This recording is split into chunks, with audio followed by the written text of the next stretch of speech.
Welcome to Cursed TV, where shadows whisper and the night comes alive.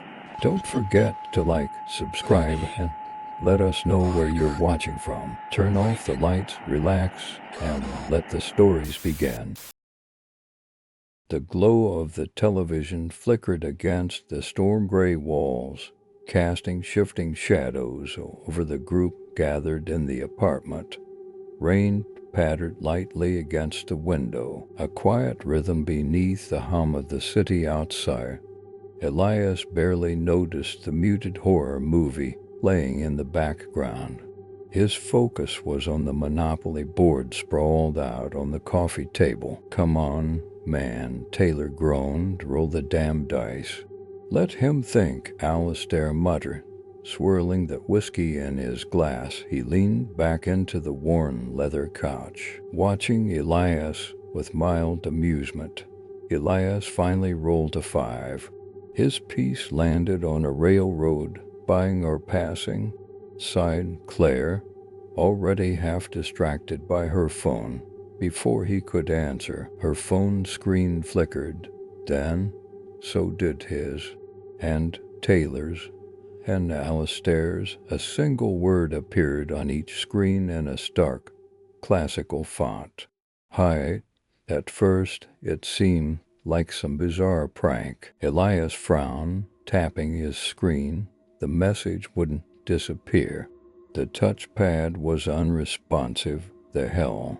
Claire muttered, showing them her phone. It was the same on hers. Taylor smirked. What, some kind of Black Mirror viral marketing? But Alistair wasn't laughing. "Turn on the news." Claire reached for the remote, flipping the muted horror movie to a news channel. Static ... Then, without warning, the TV screen turned black. White letters flickered into existence. "Hi." A silence settled over them. The city outside was still alive, horns honking, neon lights flashing, but something felt off. Elias rose, stepping toward the apartment's glass balcony doors. He slid them open and leaned out, his eyes scanning the neighboring high-rises through uncovered windows. He saw it, other people staring at their screens, some standing in the eerie glow of televisions bearing the same message. Whatever this was, it wasn't just them. Claire joined him, following his gaze. "Okay, this is officially weird." A deep, distant sound rumbled through the building. Elias felt it in his bones before he heard it, a vibration, something massive shifting. The hum of the city flickered. The neon glow of billboards outside wavered like candlelight. Then the background noises of the city stopped. No horns, no engines, no chatter, just silence. Taylor stood, rubbing his arms as if chilled. "Okay, no offense, but should we actually hide?" A tension thick as fog settled over them. "Hide where?" Elias asked. Alistair finished his drink, staring at the blank television screen. "Maybe," he said, voice careful, "we should listen." Claire hesitated, then pushed off the balcony railing. She moved quickly toward the hallway, scanning for the best hiding spot. "You can't be serious," Taylor scoffed. "Better to feel dumb than be dead," she shot back. Elias clenched his jaw. This was insane. Then he felt it, a presence, not a sound, not a movement, just something shifting in the atmosphere, an absence where something should be, a static charge in the air, like the moment before lightning strikes. And then, from outside the apartment door, came the first knock. The knock wasn't frantic, it was measured, deliberate.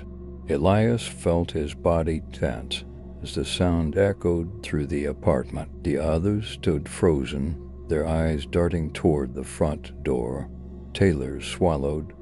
"That's gotta be one of the neighbors, right?" No one answered. Another knock, this time softer. Claire took a step back toward the hallway. We should hide now. Alistair exhaled slowly, running a hand through his hair. Let's not lose our heads. Bang. The next knock was hard enough to rattle the door. Claire yelped. Stepping back, Elias's heart pounded. He turned sharply toward the others. Take a spot. Now, Claire didn't hesitate, bolting for the bedroom closet. Elias followed, but Taylor and Alistair stood firm, exchanging skeptical looks. You guys are seriously hiding? Taylor scoffed, but his voice wavered. Yes, Claire hissed from inside the closet, already wedged between hanging coats. Elias grabbed Taylor's wrist, yanking him toward the bedroom. Just fucking do it. Something in his voice must have snapped Taylor out of his defiance. He cursed under his breath, but followed. Slipping inside the closet with Claire, Elias was the last one in, pulling the door shut just as the knocking came again, louder, faster, impatient. From inside the cramped space they barely breathed. The only sound was the tick of Claire's watch. Alistair hadn't followed them. Elias peered through the slats of the closet door, his breath slow and measured. He could see Alistair standing in the center of the apartment, arms crossed. He was staring at the door. Alistair, Elias whispered harshly. Get in here. Alistair didn't move. The knocking stopped. For a few seconds there was only silence, then the door clicked. The doorknob turned slowly, the metal creaking as if someone on the other side was testing it. Claire's fingers dug into Elias's arm. Taylor muttered under his breath, no fucking way. The knob stopped turning, then silence. Alistair exhaled, rubbing his face. See, it's probably just. The lights flickered, and then the door swung open. Not like someone had pushed it, more like it had allowed itself to open. Beyond the threshold stood nothing but darkness. A deep, cold, endless void where the hallway should have been. Elias's blood ran cold. What the fuck? Taylor whispered. Alistair stepped forward.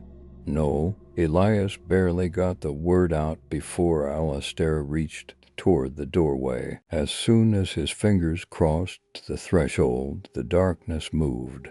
A shape tall, wrong, shifting form within the blackness.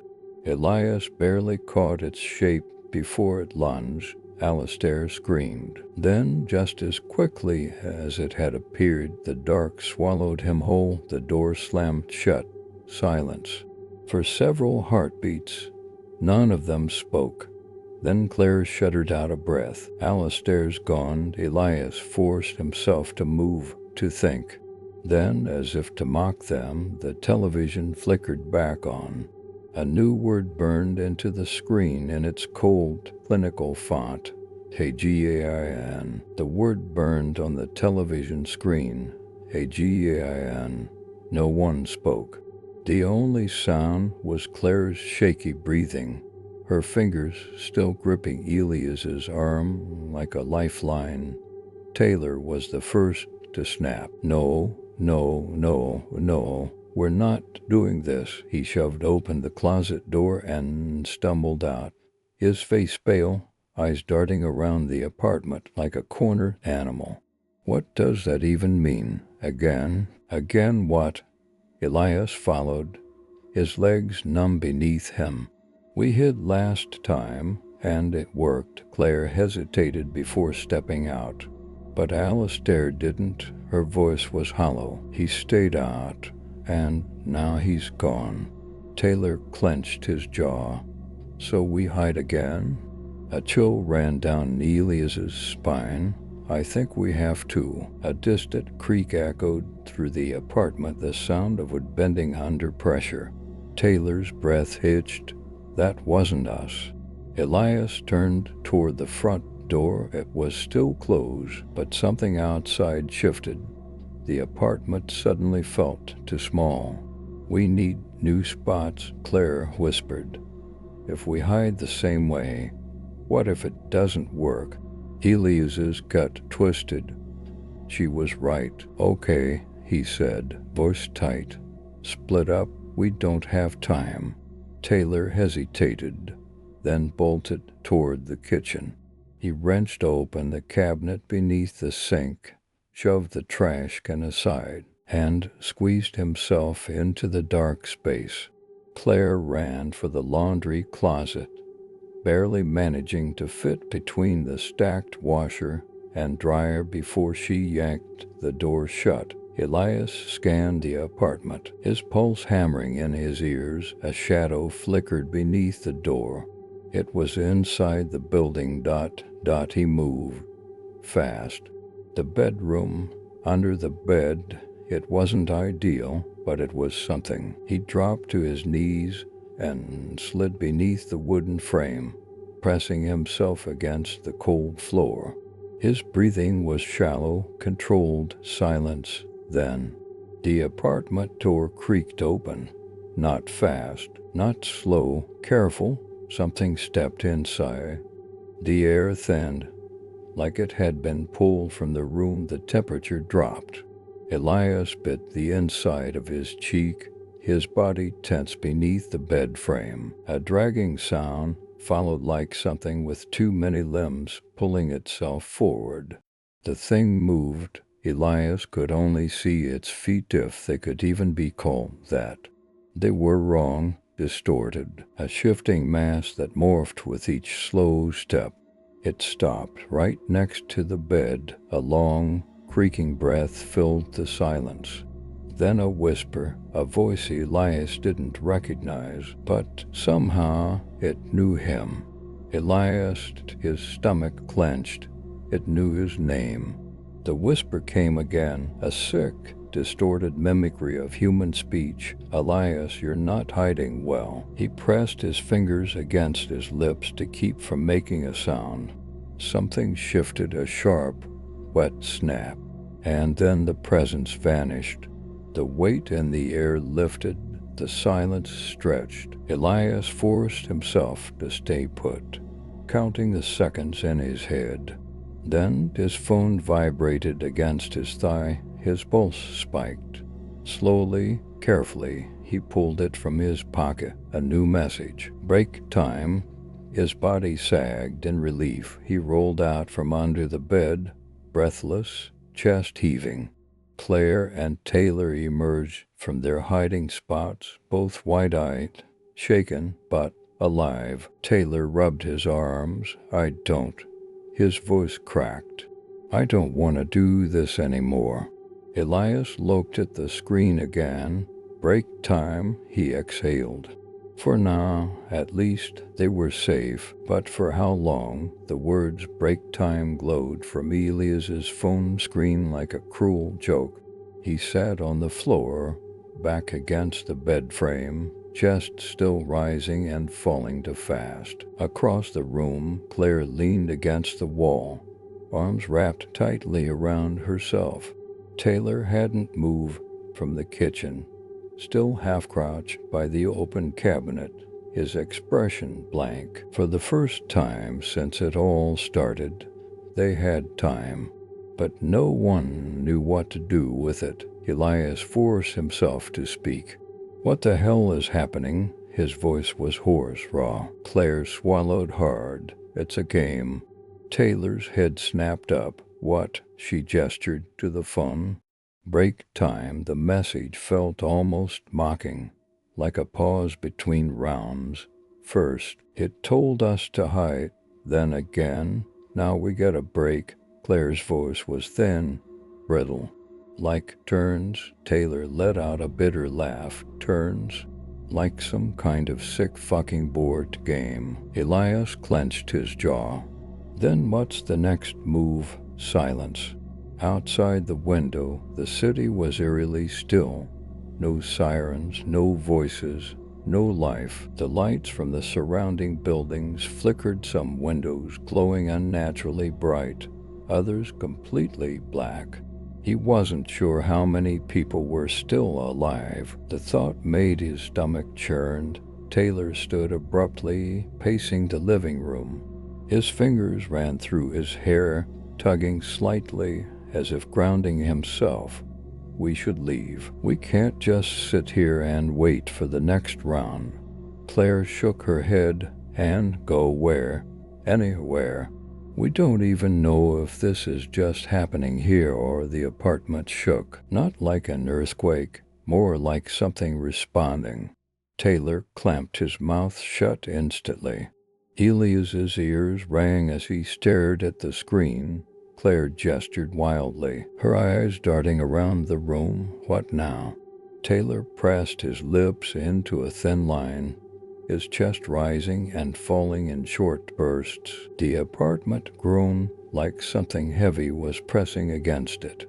Elias tense. He shot a look at Claire, who was gripping the side of the couch. Taylor stood still, every muscle locked in place. Another sound followed, a low, dragging scrape. Something was in the hallway.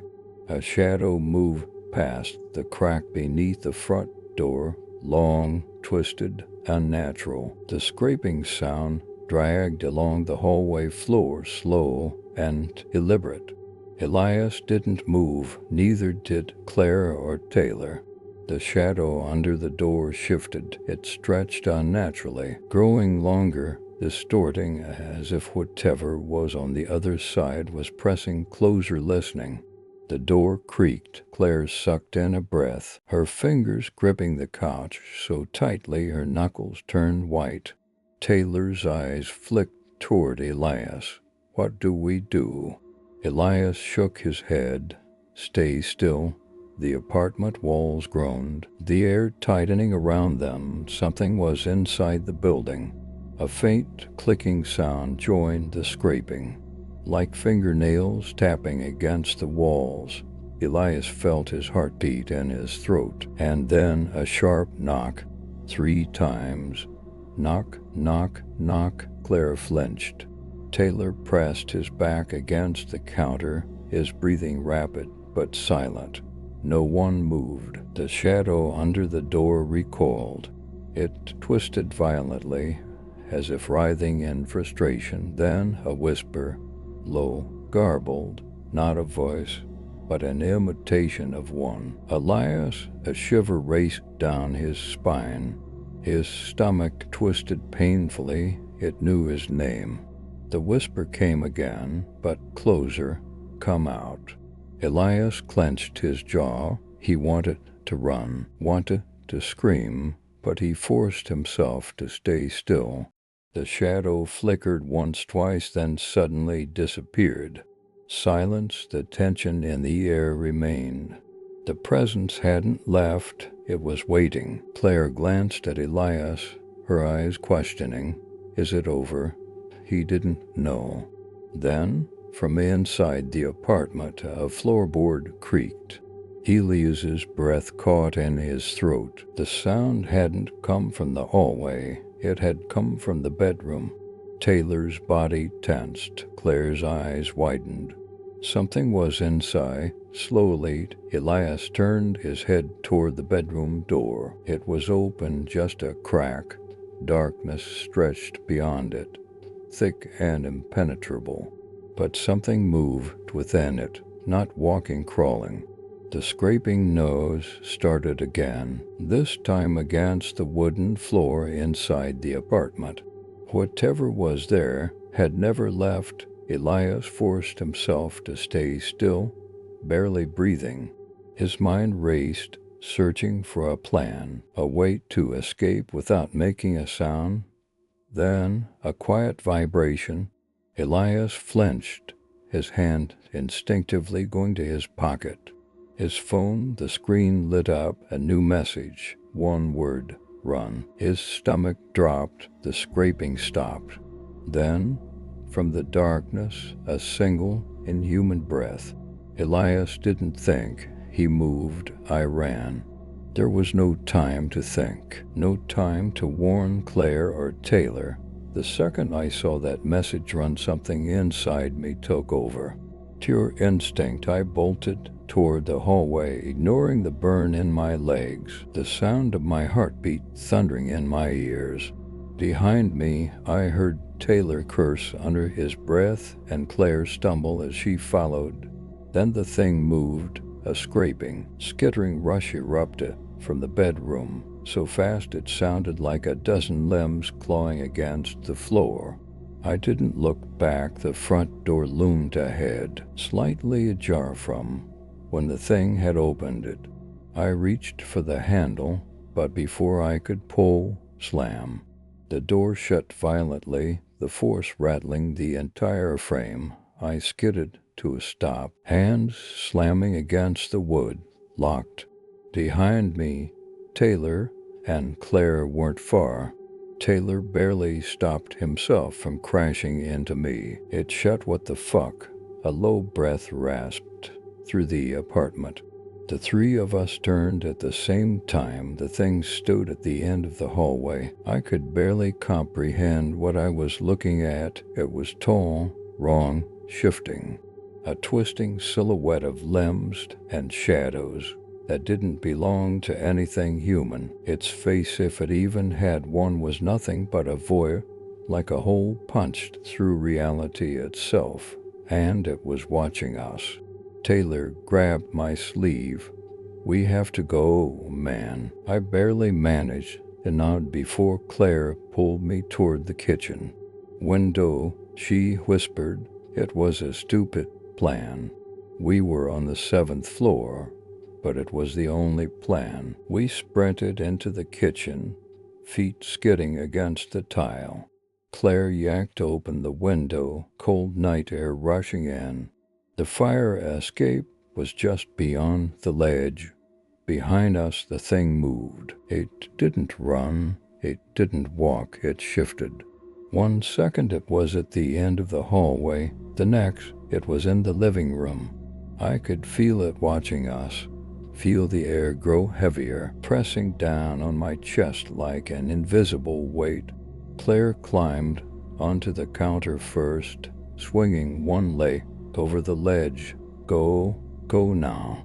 Taylor shoved me forward. I followed Claire, hands gripping the cold metal railing of the fire escape. The metal groaned under my weight as I hauled myself onto the platform. Taylor was right behind me. Then I heard him gasp. I turned. The thing was right there, a breath away from Taylor, and its hand, a twisting, clawed mass of shifting blackness, was reaching for him. Taylor's eyes were wide, his body frozen. I reacted without thinking. I grabbed him by the collar and yanked. He tumbled forward, crashing onto the fire escape with me. The thing lunged, its arms stretched too far, too unnatural, but missed him by inches. Then, as if something had forced it back, the thing recoiled violently, letting out a sound that made my stomach twist. Not quite a scream, not quite a growl, but something in between. It didn't follow, it just watched. Claire grabbed my arm. "Move." We did. We climbed down the fire escape as fast as our shaking limbs allowed, our hands gripping the metal so tightly our knuckles turned white. When we hit the ground, we didn't stop running, because somehow I knew this wasn't over. We didn't stop running. Not when we hit the pavement, not when our lungs burned, not when our legs screamed at us to slow down. We sprinted through the empty streets, dodging abandoned cars, shattered glass, and flickering street lights that cast eerie shadows against the buildings. The city felt wrong, too quiet, too still. No sirens, no distant hum of traffic, just the sound of our ragged breathing and the pounding of our footsteps against the asphalt. Claire was the first to slow down, stumbling to a stop near an overturned bus. She braced herself against the metal, gasping for breath. We can't just keep running." She was right. But stopping felt just as dangerous. Taylor bent over, hands on his knees, chest heaving. "What the fuck was that?" I swallowed hard. "I don't know." But that was a lie. I didn't know. It was whatever had sent the messages. Whatever was running the game, and we had just broken its rules. Claire wiped the sweat from her forehead, glancing around nervously. "Where the hell is everyone?" I hadn't noticed until now, but she was right. The streets were empty. Cars sat abandoned, doors wide open, storefronts were shattered, groceries spilled across the sidewalks. A bicycle lay in the middle of the road, its wheels still faintly spinning, but there were no bodies, no blood, just absence. Taylor straightened, looking at me with a grim expression. "You saw it, right? When it tried to grab me," I nodded. "It couldn't leave the apartment." Claire's eyes flicked toward me. Why? I had no answer. But something deep in my gut told me this entity was bound by its own set of rules, a game, and somehow we had just broken it. Taylor exhaled sharply, rubbing his hands over his face. "So what now? We just keep running forever?" I looked around, trying to think. The city stretched out ahead of us, an empty maze of streets and alleys, silent buildings towering above. If we had broken the game, then we were off script, which meant we had no idea what came next. Claire straightened suddenly, her body going rigid. "What?" I asked. She didn't answer. She was staring at something behind me. Slowly I turned. At first I didn't see it. Just another row of empty buildings, dark windows staring back. Then my stomach dropped. One of the windows wasn't dark. A TV screen glowed from inside an apartment across the street, and on the screen, a message. I couldn't read it from here, but I didn't have to. We all knew the game wasn't over. It was just waiting for us to make the next move. Taylor took a step back, shaking his head. "No way. We're not playing anymore." But Claire was already moving. "We need to see what it says." I hesitated. Every instinct screamed at me to run in the opposite direction, but I knew, deep down, that it wouldn't matter. This wasn't something we could escape. We had to understand it. So, against every ounce of survival instinct left in my body, I followed Claire toward the glowing screen and prayed that whatever was waiting for us wasn't worse than what we had just escaped. The three of us stood at the base of the apartment complex, staring up at the glowing screen. The TV flickered inside a unit on the third floor, its pale light illuminating the room beyond. The windows were shattered, glass glinting in the faint glow of street lights. The city remained silent. Claire was the first to break. "We have to go up." Taylor let out a harsh breath. "This is fucking insane." He gestured around us, his voice barely above a whisper. "The entire city is gone. That thing, whatever it is, almost killed me. And now you want to walk straight into its trap." Claire clenched her jaw. "We don't have a choice." She was right. We weren't running from something anymore. We were running toward it. I swallowed the lump in my throat and stepped forward. "Let's get this over with." We entered the building through the front doors and locked. The lobby was in disarray, tipped-over chairs, papers scattered across the floor, a half-full coffee cup abandoned on the receptionist's desk, but still no people. Taylor grabbed a metal stand from the ground, testing its weight. Not much, but better than nothing. Claire ignored him, and headed straight for the stairwell. The climb was slow, every step echoing through the empty halls. The building smelled like dust and something faintly metallic like rusted iron. As we reached the third floor, a low hum filled the air.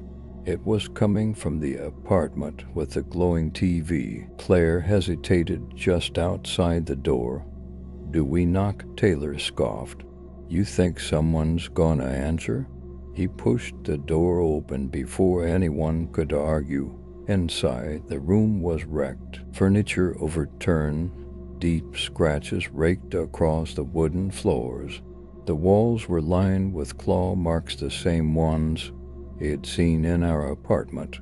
But there were no bodies, just the TV, sitting in the center of the room, its glow flickering. And on the screen, a new message. I stepped closer. My stomach twisted as I read the words, "You are not supposed to be here." Claire inhaled sharply. What? What does that mean?" Before I could answer, the screen glitched. The words flickered, distorted, then shifted into something new. "Fix the game." A cold chill ran through my body. Taylor shook his head. "Fix it? How the hell are we supposed to do that?" The TV flickered violently, the screen crackled, the message twisting into something unreadable like it was breaking apart. Then the apartment door slammed shut behind us. The lights cut out, and in the darkness, something breathed. Not from the TV, not from the hall, from inside the room. A scraping sound echoed from the far corner. A shape began to shift. I grabbed Claire's wrist, my voice barely a whisper. "We need to go." But before we could move, a deep, unnatural voice spoke from the shadows. "You broke the rules." The sound wasn't human, and for the first time, I realized we weren't just players in this game anymore. We were the ones being hunted. The room was too dark. The glow of the television flickered weakly, barely enough to illuminate the shapes around us. But I didn't need to see clearly to know that something was in the room. It moved in the far corner, shifting, dragging, breathing. A voice not human, not natural, spoke again. "You broke the rules." Claire's grip on my wrist tightened. Taylor stood frozen beside us, his makeshift weapon hanging limply in his hand. I couldn't move, couldn't breathe. The thing took a step forward. A faint outline appeared, a distorted, towering shadow. Its limbs bent in unnatural angles, its face an empty void. Then, in the dim light, I saw something that made my blood run cold. The TV screen had changed again. A new message burned across it in bold, white letters. "Point to the sacrifice." My heart stopped. Taylor read it at the same time I did. "No, no way. We're not doing this." Claire inhaled sharply, stepping back. "It's giving us a choice." "No," Taylor snapped. "It's trying to turn us against each other. I won't play." But the thing in the room, it was waiting. The message on the TV pulsed, like it was growing impatient. "Point to the sacrifice." I felt something shift. A deep, suffocating pressure. It wanted an answer. And if we didn't choose, I knew it would choose for us. Claire's voice shook. "What if we don't?" The thing moved. Not forward, closer. It shifted 1 second near the window, the next right beside the TV, its presence suffocating, overwhelming. A deep, rattling exhale filled the room. We were out of time. I did the only thing I could think of. I pointed at myself. Claire gasped. "No." Taylor's eyes widened. "Elias, don't." But it was too late. The air in the room shifted, the shadow twisted, stretching toward me, and then everything went black. I wasn't in the apartment anymore, I was somewhere else. The air was thick, heavy, pressing down on my chest. The darkness stretched endlessly, swallowing everything. Then a screen flickered on before me. A single message burned into the void. You chose wrong. I opened my mouth to speak, to scream, but no sound came out. A presence loomed behind me. Cold, unnatural fingers brushed against my shoulder, and then I fell. I was falling, not through air, not through space, through something else. The darkness around me wasn't empty, it was alive. It shifted and twisted, pressing against me like unseen hands reaching, grasping, pulling ... Then impact. I hit the ground hard, the breath ripped from my lungs. My body ached, but I was alive. I gasped, trying to orient myself. I wasn't in the apartment. I wasn't anywhere I recognized. The floor beneath me was smooth, black, stretching infinitely in every direction. Above, there was no ceiling, no sky, just a vast, empty void. And then a screen flickered to life in front of me. The same eerie, clinical font burned across it. You chose wrong. I swallowed hard, my pulse thundering in my ears. What do you want from me? My voice barely carried in the void. The words on the screen shifted. The game must end. A chill ran down my spine. Something moved in the darkness behind me. I turned slowly. At first, I saw nothing. Then, in the distance, a shape. It was standing still, far away, but I knew it was watching me. I stepped backward, my breath shallow. What do you mean? End the game. The screen flickered again. Make a final move. My stomach twisted. I didn't know what that meant. A low, distorted whisper slithered through the void. Choose. My hands trembled. Choose what? The words on the screen changed again. Who leaves? A sharp breath caught in my throat. My mind reeled. Was it saying only one of us could escape?